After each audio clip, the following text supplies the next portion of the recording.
fluid property atau fluida reservoir. Jadi kita tahu petroleum component, oil and gas, itu adalah hydrocarbon.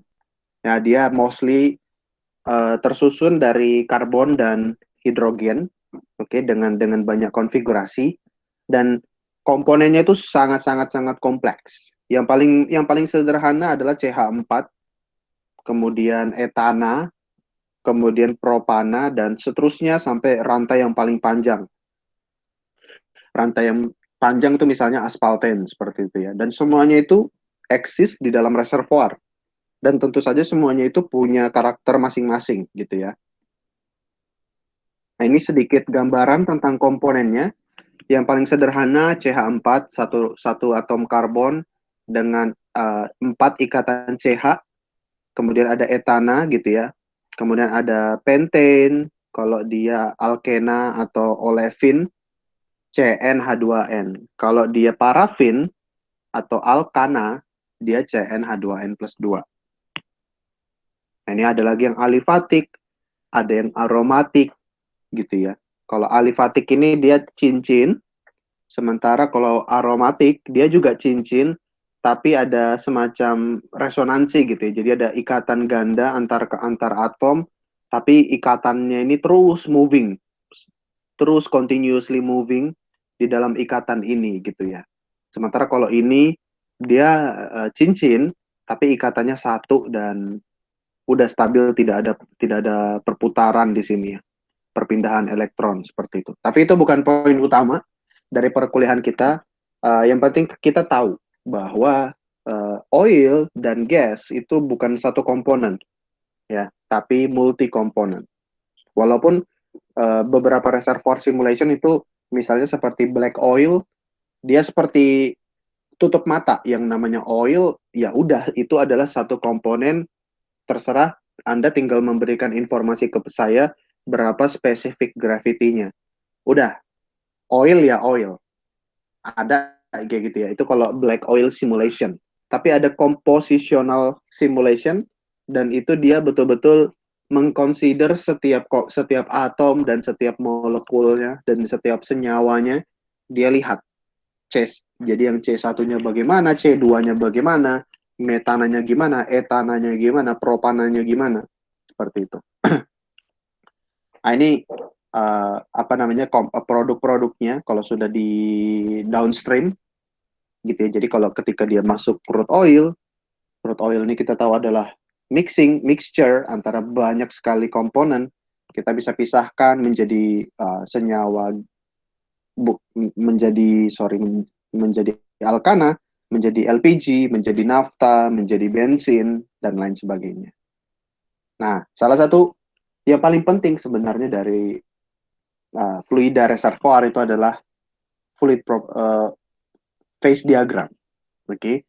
Jadi phase diagram ini berbicara tentang pada tekanan dan temperatur berapa reservoir kita atau fluid kita berada pada status gas atau berada pada kondisi liquid.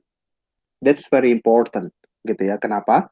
Karena uh, kita misalnya, saya pengen memproduksikan minyak, tetapi ternyata berdasarkan phase diagram yang saya punya, gitu ya, sepertinya uh, apa namanya? Sepertinya kok dia jadi kondensat gitu, atau sepertinya dia banyak gasnya. Nah, itu semua sangat ditentukan oleh karakter dari fluida itu sendiri dan itu akan tercermin dari phase property gitu ya. Jadi dari phase property ini atau phase diagram ini kita biasanya melihat kubah seperti ini. Kemudian di sini ada titik critical point, ada dew point ya. Dew point ini titik di mana gas mulai mengembun dan menghasilkan menghasilkan liquid gitu ya. Tapi juga ada yang namanya bubble point. Bubble point itu, oh ini nggak bisa ya. Bubble point itu adalah titik di mana liquid itu mulai menghasilkan bubble-bubble gas. Oke, jadi ada sumbu vertikalnya pressure, sumbu horizontalnya temperature. Di sini ada liquid, ada gas. Ya, di dalam kubah ini ada quality dari vapornya atau ada quality dari liquid yang kita punya, ya. Jadi yang paling kiri itu 100% liquid, kemudian 90% liquid, dan terus gitu ya ke kanan sampai 0% liquid, berarti gas semua. Oke. Kemudian, nah ini juga representasi lain ya dari poin yang ingin saya sampaikan. Ada gas phase di sini di kanan, ada liquid phase di kiri. Nah, ini juga ada gas phase di kanan, ada liquid di kiri, dan kita lihat gerakan atau tekanan kita itu seperti apa. Uh, misalnya sebentar, di sini kita berangkat dari titik ini, ya, kita berangkat dari titik reservoir tersebut, reservoir pressure tersebut.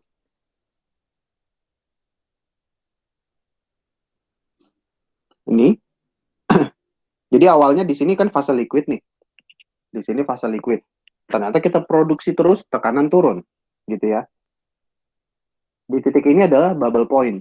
Artinya pada tekanan ini, apa namanya, gas sudah mulai terbentuk. Nah, ternyata tekanan separator kita ada di tekanan sekian. Nah, pada tekanan sekian, liquid kita hanya kurang lebih 85% berdasarkan garis ini ya. Berarti mungkin liquid kita 88% lah, misalnya kalau dilihat dari garis ini, berarti gas sudah udah banyak terbentuk, kayak gitu ya. Jadi ini pentingnya dari fluid property atau phase diagram. Jadi kita harus tahu, misalnya kita udah punya kubah fase seperti ini, tekanan reservoir kita berapa, pada tekanan tersebut fase kita apa, gas, oil, atau seperti apa. Kemudian ketika di titik separator, fase kita apa? Apa fase oil, kondensat, atau gas, seperti itu. Nah, ini kalau tipe liquid, tipe fluidnya beda lagi. Kalau sekarang critical point-nya ada di titik kiri.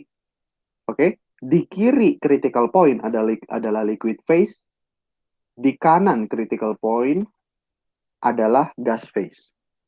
Dan ini adalah contoh kubah fasa untuk kondensat ya. Jadi ini gas kondensat retrograde system. Ini kalau dibuat kita perbandingannya, jadi untuk yang kurva paling kiri itu gas, yang kemudian wet gas, yang kemudian kondensat, baru yang paling kanan adalah oil. Oke. Nah, kalau dari sini simpelnya kalau kita lihat dari dry gas itu dia kurus dan cenderung mepet kiri. Artinya apa? Artinya lebih banyak area di kanan. Dan kita tadi sudah bahas area di kanan itu adalah gas. Jadi bagi dry gas, hanya sedikit dia kemungkinan untuk mengalami fase liquid. Ya, itu artinya kalau dia condong ke kiri, berarti kita bisa membuat dia menjadi liquid ketika temperatur kita sangat kecil. Ya, temperatur kita harus dingin supaya komponen tersebut menjadi liquid. Atau tekanan kita harus tinggi supaya supaya ini dia apa namanya fase dia menjadi liquid. Sebaliknya, untuk yang oil dia lebih cenderung penceng ke kanan gitu ya. Artinya space untuk dia menjadi gas itu relatif lebih sempit dibandingkan space yang dia punya untuk dia menjadi liquid gitu ya. Artinya dia lebih cenderung lebih suka berada dalam fase liquid. Kalau kita mau jadikan dia gas, kita harus panaskan dia. Ya, temperaturnya harus ke kanan banget supaya si oil ini jadi gas. Gitu ya. Nah, ini juga ada contoh kalau kita punya dry gas. Apa sih maksudnya dry gas itu? Dry gas itu misalnya seperti ini. Kita titik reservoir pressure-nya di sini. Mula-mula. Ketika kita produksikan, terus, tekanan habis atau tekanan turun. Sekalipun tekanan turun, dia masih ada di fase gas. Tidak ada terbentuk liquid sama sekali. Ya, kenapa? Karena kurvanya juga condong ke kiri banget gitu. Jadi kita mau gerak-gerak kemana juga masih fase gas. Istilahnya kayak gitu. Nah, ketika kita set tekanan separator di sini, ternyata masih jatuh di fase gas. Itulah mengapa kita punya dry gas reservoir. ya. Jadi pada tekanan rendah pun atau pada tekanan berapapun gitu dia masih dalam fase gas. Nah, beda cerita dengan apa namanya wet gas. Kalau wet gas di dalam kondisi reservoir ya di dalam kondisi reservoir tekanannya sebentar. Tekanannya ini tekanan dari atas turun sampai tekanan sekian dia masih di area gas. Tapi ketika kita gerak ke separator, di sini separatornya titiknya, dia sudah mulai ke kubah fase dua fase. Nah, kubah dua fase ini adalah kubah campuran ya, campuran liquid dengan gas. Oke, jadi di wet gas ketika dia sampai ke separator, itu dia fasenya uh, liquid atau ada terbentuk liquid. Sama juga untuk kondensat.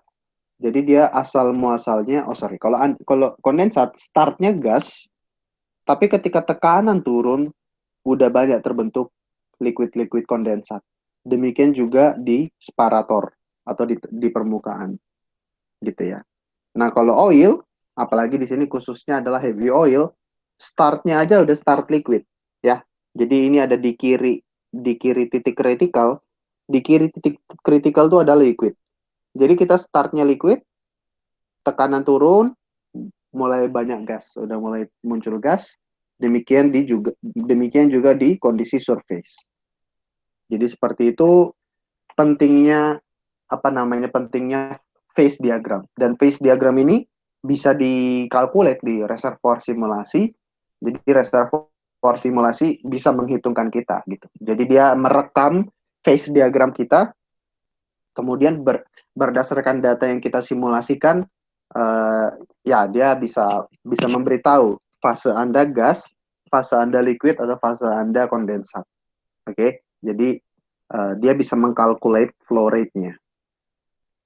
Nah, kalau kita berbicara tentang fluid property atau fluid karakteristik, ada banyak gitu ya. Ada viscosity, ada formation volume factor, ada density, ada specific gravity, ada salinity, dan lain sebagainya gitu ya. Tapi yang sangat menentukan uh, fluid flow itu adalah viskositas dan formation volume factor ya. Viskositas dan formation volume factor itu yang directly berpengaruh terhadap performa aliran kita. Mengapa? Nah, di sini adalah persamaan aliran, ya. Persamaan aliran yang analitik, bukan yang numerik ya. Nah, berdasarkan persamaan aliran yang analitik ini dapat dilihat di sini ada dua fluid property. Fluid property yang dimaksud adalah BO dengan mu O, ya. BO ini adalah formation volume factor yang menentukan berapa perbandingan antara volume di reservoir dengan volume di surface, ya. Tapi ada juga fluid property satu lagi yaitu viscosity yang menentukan seberapa sulit fluida itu mengalir. Kalau viskositasnya besar, berarti kesulitannya besar, sulit mengalir, misalnya madu atau pasta gigi seperti itu. Tapi kalau viskositasnya kecil, berarti dia mudah mengalir seperti air dan minyak gitu ya, minyak ringan. Jadi ada banyak fluid property, tapi fluid property yang paling berperan dalam aliran adalah BO dengan viscosity. Nah, kemudian BO dan viscosity itu kita bisa plot terhadap tekanan, dan ini merupakan salah satu UTS kalian. Itu penting supaya bisa membayangkan karakteristik si fluida tersebut gitu ya berdasarkan tekanannya gitu, karena kita bicara reservoir simulation dan di dalam simulation itu ada perubahan tekanan gitu ya. Nah, kita pengen membayangkan viskositas saya selama tekanan berubah itu bagaimana, formation volume factor selama tekanan berubah itu bagaimana. Dan kita lihat dari sini tekanan untuk viscosity, pertama kita start di suatu angka tertentu. Menuju ke bubble point, viscosity menurun. Kenapa? Karena di titik bubble point ini mulai terbentuk gas. Ya, mulai terbentuk gas. Menuju bubble point itu mulai terbentuk gas, dan di situ viskositas karena keberadaan gas jadi lebih ringan, ya, karena ada semacam uh, keberadaan gas itu membuat apa namanya molekul-molekul minyak gitu ya cukup memiliki ruang yang memadai sehingga aliran itu mudah terjadi. Ya, jadi dia cenderung liquidi, menjadi cenderung liquidi. Tapi ketika di bawah di bawah bubble point gitu ya, gas lepas. Ketika gas lepas, mulai tersisa hanya pure liquid oilnya aja, gitu ya. Dan makin dia uh, pure liquid oil gitu ya, dengan minimum gas, viskositasnya meningkat. Seolah-olah dia menjadi kayak seperti solid, ya. Benda padat tentu sulit mengalir gitu ya.